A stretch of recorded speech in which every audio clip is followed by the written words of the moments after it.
RSS ವಿರುದ್ಧ ಗೃಹ ಸಚಿವ ಪ್ರಿಯಾಂಕ್ ಖರ್ಗೆ ವಾಗ್ದಾಳಿ ನಡೆಸಿದ್ದಾರೆ. ರಾಜಕೀಯ ಬೇಳೆ ಬೇಯಿಸಿಕೊಳ್ಳೋದಕ್ಕೆ ಯುವಕರನ್ನ ಬಲಿಪಶುವಾಗಿ ಮಾಡ್ತಾ ಇದ್ದಾರೆ ಅಂತ ಗುಡುಗಿದ್ದಾರೆ. ಆರ್ಎಸ್ಎಸ್ ವಿರುದ್ಧ ಗೃಹ ಸಚಿವ ಪ್ರಿಯಾಂಕ್ ಖರ್ಗೆ ಗುಡುಗಿದ್ದು, ರಾಜಕೀಯ ಬೇಳೆ ಬೇಯಿಸಿಕೊಳ್ಳೋದಕ್ಕೆ ಯುವಕರನ್ನ ಬಲಿ ಕೊಡ್ತಾ ಇದ್ದಾರೆ.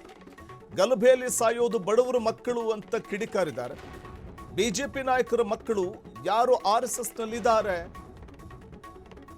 ಶಾಲು, ಧರ್ಮರಕ್ಷಣೆ, ಗೋಮೂತ್ರ ಬಡವರಿಗೆ ರಾಜಕೀಯ ಬೇಳೆ ಬೇಯಿಸಿಕೊಳ್ಳಲು ನಿಮ್ಮ ನಾಟಕ ಇದು ಅಂತ ಮತ್ತೆ ಹರಿಹಾಯ್ದಿದ್ದಾರೆ.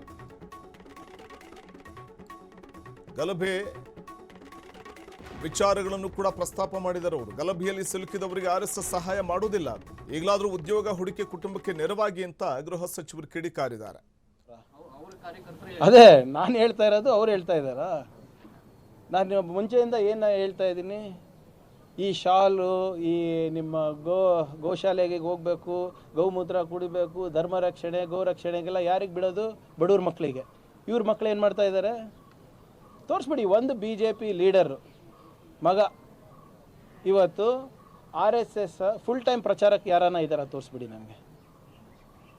ಒಬ್ಬ ಬಿ ಜೆ ಪಿ ಮಗ, ಹೌದಪ್ಪ, ದಿನನಿತ್ಯ ಬೆಳಿಗ್ಗೆ ಎದ್ದು ಶಾಖಾಗಿ ಹೋಗ್ತೀರಿ, ಗೌ ಸೇವೆ ಮಾಡ್ತೀರಿ, ಗೌಮೂತ್ರ ಕುಡಿಯೋದು ಒಬ್ಬ ಬಿ ಜೆ ಪಿ ನಾಯಕರ ಮಗ ತೋರಿಸಿ, ಒಬ್ಬರು ತೋರಿಸ್ಬಿಡಿ ನನಗೆ ಫುಲ್ ಟೈಮ್ ಪ್ರಚಾರಕ್ಕೆ. ಸುಮ್ಮನೆ ಯಾವುದೋ ಒಂದು RSS ವಿಜಯದಶಮಿ ದಿವಸ ಹೋಗ್ಬಿಟ್ಟು ಚಡ್ಡಿ ಪ್ಯಾಂಟ್ ಹಾಕ್ಕೊಳೋದಲ್ಲ.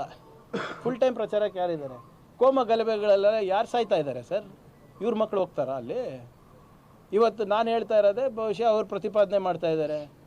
ಏನಾಯಿತು, ಎಷ್ಟಿದೆ ಇವರೆಲ್ಲ ಪರೇಶ್ ಮೇಸ್ತಾ ಹೆಸರಲ್ಲಿ ಎಲೆಕ್ಷನ್ ಗೆದ್ರಲ್ಲ ಅಪ್ಪ, ಹೋಗಿದ್ದಾರ ಅವ್ರ ಮನೆಗೆ?